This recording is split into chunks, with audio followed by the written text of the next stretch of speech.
오늘 10분 세례 받으시고 입교하시고 하셨습니다. 다시 한번 축하드립니다. 예수님께서 말씀하실 때에 영접하는 자, 곧 그 이름을 믿는 자들에게는 하나님의 자녀가 되는 권세를 주신다라고 말씀하셨는데, 하나님의 자녀라고 하는 새로운 신분을 받게 되신 거 축하를 드리고요. 또 고린도후서 5장 17절에는 그런즉 누구든지 그리스도 안에 있으면 새로운 피조물이라, 이전 것은 지나갔으니 보라 새 것이 되었도다 라고 하신 말씀처럼, 여러분들이 세례를 받음으로 인해서 또 새로운 존재가 되었다는 것, 또 새로운 출발을 하시게 되었다는 것에 대해서 축하를 드립니다. 어제 문답을 하면서도 제가 말씀을 드렸죠. 세례식은 결혼식과 같습니다 라고 말씀을 드렸어요. 신랑은 누구죠? 예수 그리스도께서 신랑이고, 신부는 여러분 한 사람 한 사람, 또 우리 모두 마찬가지입니다. 우리 모두가 다 신부 되어서 신랑 되시는 예수님과 결혼식 하시는 거예요. 그러니까 결혼은 일륜지 대사라고 그러잖아요. 그런 것처럼 얼마나 오늘이 뜻 있는 날인지 모릅니다. 오늘이 며칠이죠? 3월 22일인데 뭐 꼭 그거 기억 못하면 지옥 가지는 않아요. 하지만 내가 2015년 3월 22일에 세례를 받았지, 그렇게 기억을 하셔도 나쁘지 않을 것 같아요. 오늘 세례를 받으신 분이나 또 이미 세례를 받은 우리 성도들 모두가 마찬가지입니다. 요한계시록 3장 23절에 예수님께서 말씀하셨어요. 볼지어다 내가 문 밖에 서서 두드리노니 누구든지 문을 열면 내가 그에게로 들어가 그로 더불어 먹고 그는 나로 더불어 먹으리라 그러셨어요. 예수님께서 문 밖에서 두드리신다는 겁니다. 더러 이 말씀을 근거로 해서 그림을 그려놓은 거 보셨을 거예요. 예수님께서 우리의 문 밖에서 두드리시죠. 왜 두드리세요? 그냥 한번 두드려 봤다 아니죠? 문 열어달라고 예수님이 두드리세요. 네. 누가 열어야 돼요? 내가 열어야 돼요. 내가. 예수님이 열고 들어오시지 않으세요.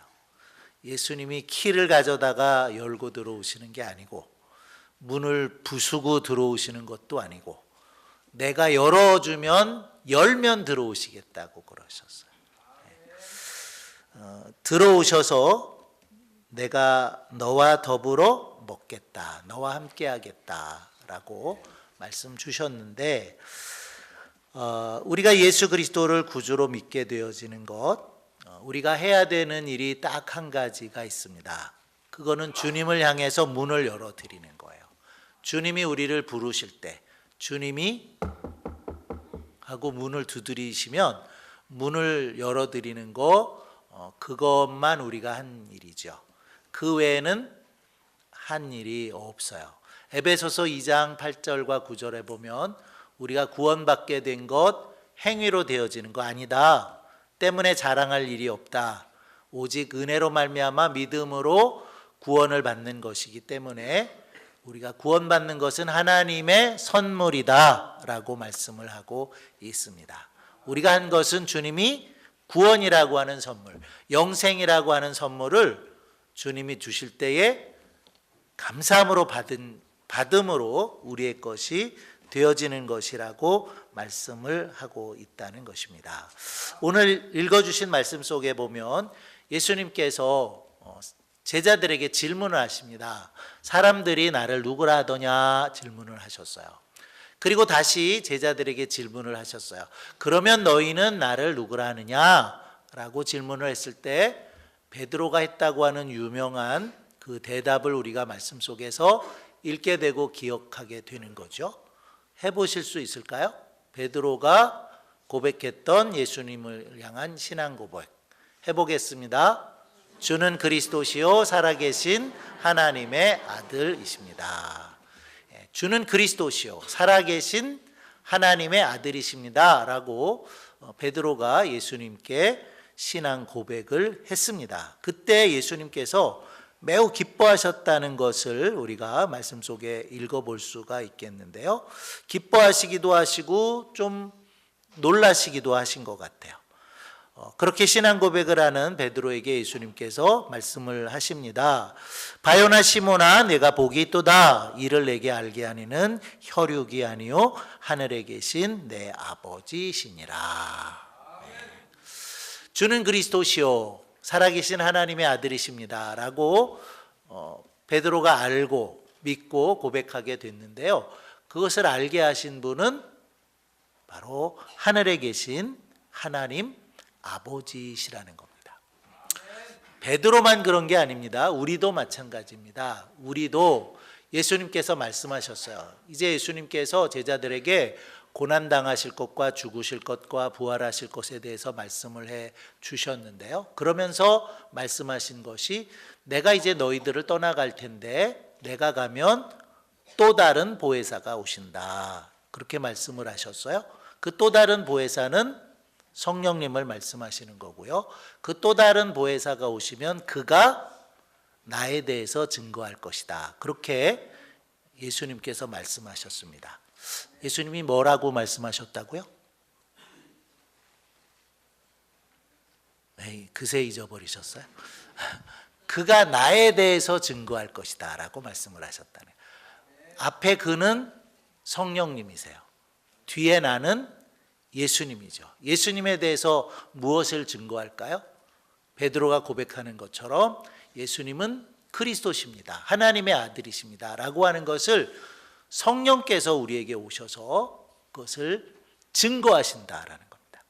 오늘 우리가 다 베드로처럼 예수님은 그리스도십니다. 예수님은 살아계신 하나님의 아들이십니다 라고 믿음을 고백할 수 있는 것은 베드로에게는 예수님이 그것을 알게 하신 것은 하늘에 계신 아버지다라고 하셨지만 오늘 우리에게 있어서는 그가 오시면 그가 나에 대해서 증거할 것이다 라고 말씀하신 보혜사 성령님이 오셔서 우리에게 알게 하시고 우리에게 깨닫게 하시고 우리에게 믿음을 고백하게 하셨다는 거죠.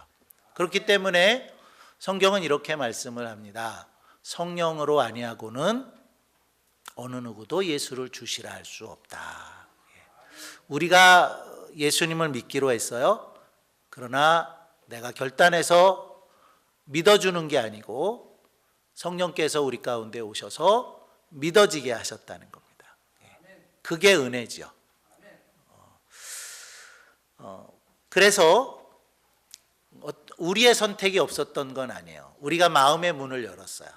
똑똑똑 두드리실 때 주님 오세요. 주님 내 마음에 들어오세요. 이제부터 영원토록 나와 함께 해주세요 하고 우리가 문을 열어드렸지만 예수님은 분명히 말씀하세요.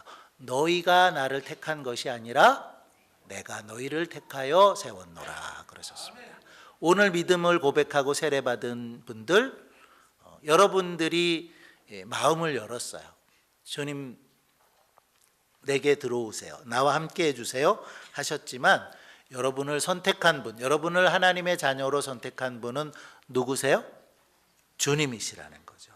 주님께서 창세전에 여러분을 하나님의 자녀로 택하여 주셨기 때문에 그리고 믿음을 주셔서 주는 그리스도시요 살아계신 하나님의 아들입니다 라고 고백할 수 있게 하셨기 때문에 오늘 여러분들이 이 세례 자리에 나오실 수 있었던 것이고요. 이제 오늘 세례받고 영원토록 예수 그리스도와 동행하는 삶을 살아가게 하시는 줄로 믿습니다. 베드로가 주는 그리스도시요 살아계신 하나님의 아들이십니다 라고 고백했을 때 베드로야 그것을 너에게 알려준 분은 하늘에 계신 하나님이야 그렇게 예수님이 말씀하셨고요. 그 다음에 또 놀라운 약속의 말씀을 이렇게 하셨습니다. 또 내가 내게 이르노니 너는 베드로라 내가 이 반석 위에 내 교회를 세우리니 음부의 권세가 이기지 못하리라. 내가 천국 열쇠를 내게 주리니 내가 땅에서 무엇이든지 매면 하늘에서도 매일 것이요 내가 땅에서 무엇이든지 풀면 하늘에서도 풀리리라. 교회를 세우실 것을 말씀했는데요. 이 반석 위에 내 교회를 세우겠다. 반석 위에 내 교회를 세우겠다라고 말씀하셔서 그 반석은 주는 그리스도시요 살아계신 하나님의 아들이십니다라고 하는 신앙 고백을 뜻하는 겁니다. 교회를 우리가 정의할 때 교회는 예수 그리스도를 구주로 믿고 고백하는 사람들의 모임이죠. 그러할 때에 당연히 그 교회는 신앙 고백 위에 세워져야 할 것이고, 사도 바울의 고백처럼 예수 그리스도께서 나의 구주십니다, 하나님의 아들이십니다라고 고백하는 그 신앙 고백 위에 교회를 세우시는데 내 교회를 세우시겠다라고 예수님께서 말씀하셨다는 겁니다. 그리고 또 하신 말씀이 무엇이냐면 베드로에게 천국의 열쇠를 주시겠다 그러셨어요. 놀라운 이야기죠. 천국의 열쇠를 주신다. 그래서 그 열쇠를 가지고 이 땅에서 잠그면 하늘에서도 잠긴대요. 이 땅에서도 열면 하늘에서도 열리는 그런 일이 있겠다라고 예수님께서 말씀을 하셨습니다. 천국은 교회를 뜻하는 말씀이고요. 열쇠는 권한을 뜻하는 겁니다. 교회의 권한을 베드로에게 주셨다는 것인데, 그것은 베드로에게만 주신 것이 아니고요, 오늘 우리 모두에게도 주셨다고 믿습니다.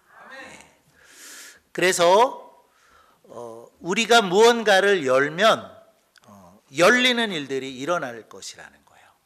그런데 제가 이 말씀을 읽으면서 생각되어졌던 것은 주께서 주시는 그 천국의 열쇠는 모든 열쇠가 잠그기도 하고 열기도 하지만 그 천국의 열쇠는 잠그기보다는 열려고 하는데 더 의미가 있다, 그렇게 믿어지는 거예요.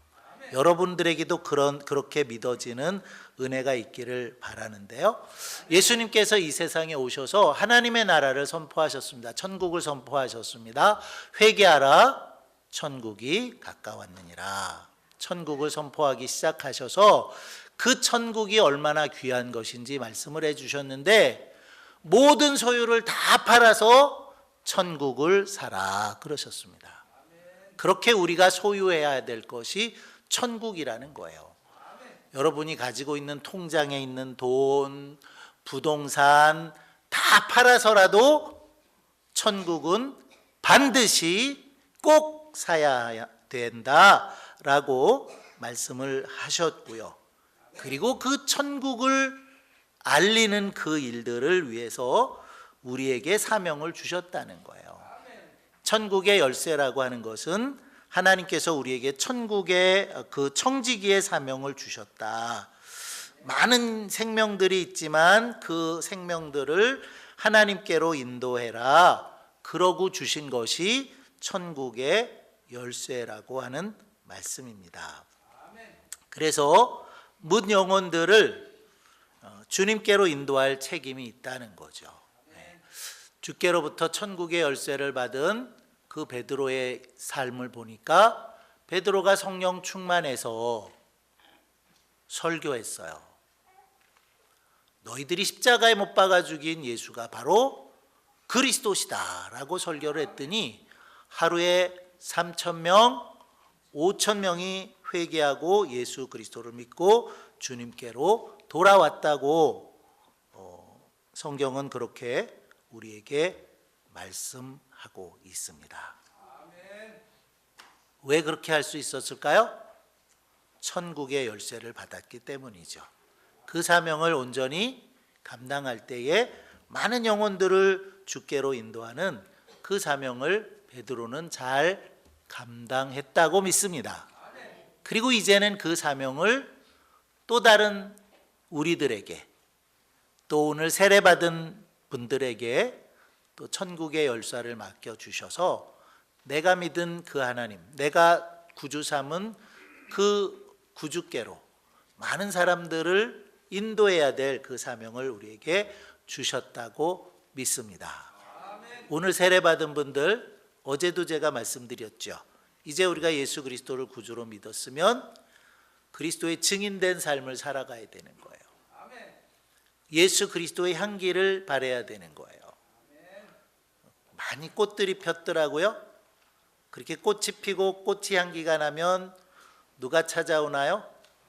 벌들이 찾아오고 나비가 찾아오고 하는 것처럼 우리가 예수 그리스도를 믿고 예수 그리스도의 향기를 바라면 여러분들 주변에 많은 사람들이 모여와야 될 것이고, 그 모여오는 사람들에게 예수님이 그리스도십니다, 예수 그리스도가 생명이십니다, 그분을 통해서 우리는 천국을 소유할 수 있습니다 라고 그렇게 증인된 사명을 감당하고 또 그들을 인도해야 한다는 것입니다. 그 일을 위해서 우리에게도 주께서 천국의 열쇠를 주시는 줄로 믿습니다. 그런데 성경에 이런 말씀이 또 있어요. 마태복음 23장 13절에 화 있을진저 외식하는 서기관들과 바리새인들이여, 너희는 천국 문을 사람들 앞에서 닫고 너희도 들어가지 않고 들어가려 하는 자도 들어가지 못하게 하는도다. 천국 문을 사람들 앞에서 닫는 사람들이 있다고 하는 것, 너희도 들어가지 않을 뿐만 아니라 들어가려고 하는 자들도 들어가지 못하게 한다고 화 있을진저, 그렇게 예수님께서 말씀을 하십니다. 15절에도 말씀하는데요. 화 있을진저 외식하는 서기관들과 바리새인들이여, 너희는 교인 하나를 얻기 위하여 바다와 육지를 두루다니다가 생기면 너희보다 배나 지옥 자식이 되게 하는도다 그러셨어요. 오늘 읽어드린 이 두 절의 말씀, 마태복음 23장 13절 15절 말씀인데요, 우리가 정말 귀 기울여 들어야 될 말씀이다, 그런 생각이 듭니다. 바리새인들과 서기관들, 예수님 당시에 외식하는 서기관들과 바리새인들이요 그랬는데요, 외식한다는 것은 안과 밖이 다른 거죠. 믿는다고 하는 것과 삶이 달랐던 그 사람들을 향해서 너희들은 화가 있겠다, 너희들도 천국에 들어가지 않고 너희들 때문에 너희들이 가로막고 서 있어서 들어가려고 하는 사람도 들어가지 못하게 하는구나. 한 영혼을 주님께로 인도하는 일이 얼마나 어려운데 그 한 영혼이 주님께 돌아오면 너희들은 너희들보다 배나 지옥 자식이 되게 만드는구나, 그렇게 예수님이 말씀을 하신 겁니다. 이 말씀이 꼭 오늘 우리 교회에 하는 말씀이고, 또 믿는다고 하는 우리들이 이와 같은 화 있을진저 외식하는 서기관들과 바리새인들이요 하는 말씀을 들어야 하는 우리들이 아닌가, 그런 마음을 가지게 됩니다. 오늘 입교하신 분 중에 한 분, 천주교에 다니셨던 분이고요, 우리 교회는 천주교에서 영세를 받았다가 우리 교회에 오셔서 우리와 함께하고자 하실 때에 입교라는 과정을 통해서 우리 공동체의 일원으로 받아들입니다. 그런데 어제 말씀을 나누는 중에 천주교에서 오랫동안 신앙생활을 하셨다고 그래서 궁금했어요. 왜 천주교에서 오랫동안 신앙생활을 하셨는데 우리 교회에 오셨습니까? 그랬더니 하시는 말씀이, 제가 그렇게 대답하시는 이야기는 처음 들어봤어요. 그동안 몇몇 분들이 천주교에서 영세를 받았다가 우리 교회에 오셔서 입교받은 분들이 있는데 이분의 이야기는 처음 듣는 이야기였다는 겁니다. 왜 교회를 옮겨 오시게 됐어요? 그랬더니 이분이 하시는 말씀이, 천주교회는 술과 담배를 하지 않습니까? 그런데 저는 술과 담배를 하지 않습니다. 그래서 우리 교회가 좋아서, 술 담배를 하지 않는 우리 교회가 좋아서 우리 교회에 오시게 됐고 이제 입교하시게 됐다, 그런 말씀을 하시는 거예요. 여러분, 많은 젊은이들이 천주교회로 옮겨갑니다. 우리 개신교회에서 천주교회로 옮겨가는 젊은이들이 많아요. 뭐 젊은이들만도 아니고요, 뭐 조금 나이 든 분들도 많아요. 왜 많은 줄 아세요? 천주교회는 술, 담배를 자유롭게 하니까 거기가 더 개방적이고 편한 거예요. 그래서 술, 담배에 자유로우니까 천주교에 가는 그런 분들이 많다는 거죠. 그런데 이분은 반대의 경우인 거예요. 반대의 경우로 본인이 술, 담배를 하지 않고 그것들을 좋아하지 않기 때문에 술, 담배를 하지 않는 교회를 선택하게 됐다, 이런 말씀을 듣게 되었다는 거죠. 제가 서울에 있을 때 교회 가까이에 천주교회 성당이 있었어요. 더러 이제 그 앞을 지나다니면은요, 미사를 끝나고 신부님들도 저처럼 이제 예배 마치고 밖에서 인사를 하세요. 똑같아요. 그런데 이렇게 지나가면서 늘 이렇게 마음에 걸리는 게 있어요. 인사를 하시는 신부님이 손에 꼭 담배를 이렇게 들고 계세요. 제가 담배를 피시는 것까지는 뭐라고 말씀드리고 싶지 않은데, 꼭 저렇게 미사를 마치고 성도들과 인사를 하시면서 저거는 좀 안 하셨으면 좋겠다, 그런 마음을 가지고 지나다녔다는 겁니다. 근데 금방 말씀드린 그분에게 있어서는 술과 담배가 그 교회의 문을 닫게 했다는 거예요. 물론 개인적인 일입니다. 개인적인 면에 있어서 그분에게 있어서는 술과 담배라고 하는 것이 교회의 문을 닫고 그래서 다른 교회를 선택하게 됐다라는 말씀을 하고 계시는데, 사실은 오늘 교회의 문을 닫고 들어오려고 하는 사람들조차도 들어오지 못하도록 하는 일들이 너무 많이 있는 거예요. 제가 목사로 여기 서 있지만 많은 목사들 때문에 교회의 문이 닫히는 일들이 있습니다. 뿐만 아니라 많은 믿는다고 하는 사람들이 교회의 문을 막고 있는 경우들이 있다는 거죠. 배나 정말 어렵사리 믿음을 찾아서 왔는데 배나 지옥 자식으로 만들어버리는 그런 일들이, 그런 현실들이 오늘 교회 안에 너무 많이 있다고 하는 것을 우리는 나는 아니야가 아니라 함께 회개해야 될 줄로 믿습니다. 얼마 전에 정읍시 기독교 교회연합회 부흥성회가 있었어요. 참 좋은 강사님을 하나님이 보내주셨고 시간마다 은혜의 말씀을 나눴고요. 어느 날인지 저녁 집회를 마치고 많은 분들이 마음이 흡족하고 기쁨으로 충만하고 해서 나오시는데, 임준묵 목사님을 통해서 들은 얘기예요. 목사님 설교하시면서 말씀하셨어요. 목사님이 이제 어린 아이들이 있으니까 4층에서 엘리베이터를 타셨다는 거죠. 그런데 끝나고 마구 몰려 나오시니까 엘리베이터가 10,000원이 되고 삑삑거리고 안 내려가는 거예요. 들으신 분은 들으셨죠? 문제가 일어난 거예요, 거기.